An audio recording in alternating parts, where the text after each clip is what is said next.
microcosm of that big plot that I showed you. These red values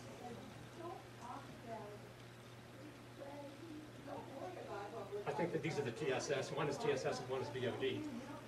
Here, two of them at low flow rate. Another one at low flow rate. Here's one at high flow rate. There's no correlation between flow rate and when the violations occur.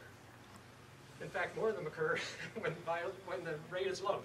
If they fix all the pipes, they will not get the influent less than 1 million gallons. They know that. Why are they fixing the pipes on Main Street? Why are they going to spend, the money to fix the pipe along Route 93?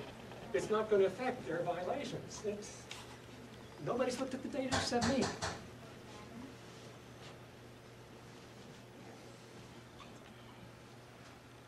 So the simplest thing in how to do this is make them aerobic. That means put aerators in the bottom of the lagoon. What that means in dollars is, well, let me give you a little history. These lagoons went in 1987, just before you were mayor. They knew about bottom aeration. They knew how to do it in 1970. Why in 1987 did we put in 15 surface aerators, aspirating aspirators, 7.5 horsepower each, for 15 of them? That's 120 or so horses. When you could aerate the whole pond with 4 horsepower. Now, Ken Gooseman's one of the city council guys. He even said at that meeting that, yeah, we'll even say in 3 months, we'll pay for the just an electricity saving. It's all true. The way it works is because the aerator's at the bottom, the bubbles bubble up, and it carries a little bit of the water along. Oops. Oh. I have automatic stuff working on this computer. Oh, sorry, sweetie. There we go. When the water gets up here, that used to be down here, the atmosphere actually puts more oxygen in. So you get a double advantage here. Then the water falls down again, down where it was anaerobic before, and then back up again. That's why it works. The company, CleanFlow, that makes these aerators, other companies make them for more money.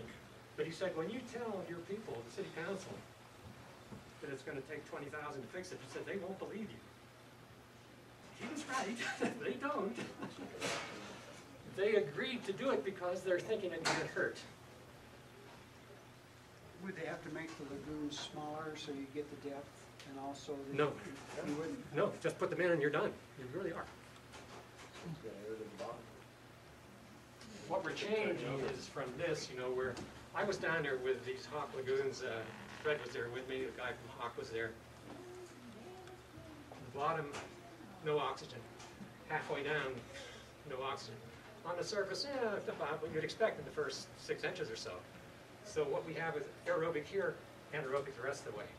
They call it facultative when it's sort of anaerobic and sort of aerobic. But it's really stable. It doesn't mix with the wind or anything, does it? Yeah, that's the lagoon did mix. When I was there, the wind picked up. It was about 15 or 20 miles an hour. This is several months ago. And I shoved the oxygen probe down. It read on the surface, 12 or something. The bottom it read 8 or something. I said, this is the only place in the lagoon, and I was here earlier, and there was no oxygen at the bottom. What can be the difference?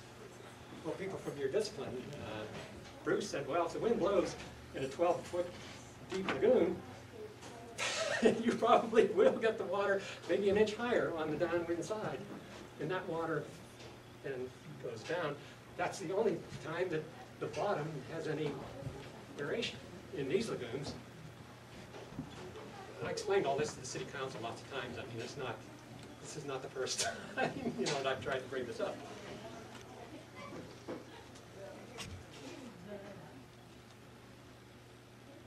I just want to show you that, I'm not making this up.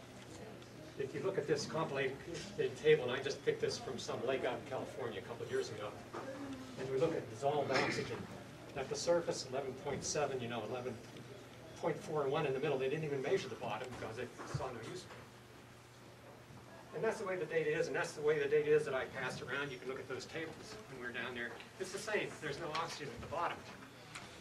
What I want to share with you right now is, in 4 months, this is what they measured. Let's look for the 8 parts per million at the top, 7 in the middle, 8 at the top.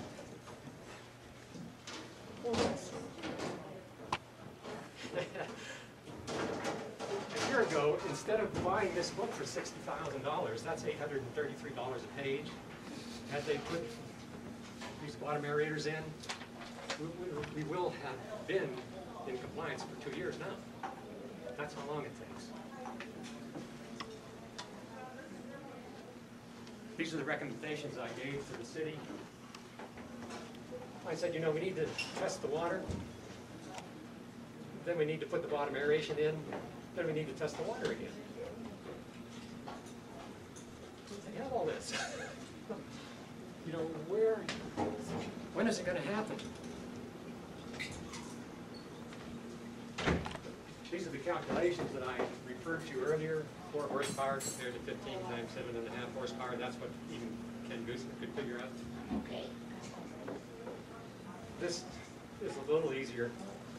If you have just aerobic bacteria, now you don't have microspecies competing with each other. They're all the same guys. So you get carbon dioxide and oxygen from aerobic bacteria. From the anaerobes, you get ammonia, which swings the pH in it. You get hydrogen sulfide, because they can't get enough oxygen. They can't make it, in the water. That stinks, everybody knows that. The smell, of sewer is like that. If it's aerobic, none of that's there. You get carbon dioxide in the water. That's what the lagoons can be, for $50,000. I was there, I think this was in February. Marsh and I went down there. Does that look like a sewage lagoon? Looks like a mountain lake. And that's really what it is. Fish could live in here if we put bottom aeration. That will complete the ecological system, because the bacteria will, the bugs will eat the bacteria, the fish will eat the bugs. You could really do that. We could do that without doing anything. It's 100 parts per million, 80 parts per million of BOD going in there. Sewage treatment plants, remember, are 17,000 parts per million or 32,000 parts per million. That's what we have at Los Angeles. We went down. We don't even put sewage in the lagoon. The reason I wanted to show you that, I know this is the South Lagoon because the North Lagoon was frozen over that day. What a better way to get EPA violations, and I had one for December that year, by making the total place where you take the water out anaerobic. Perfect way to get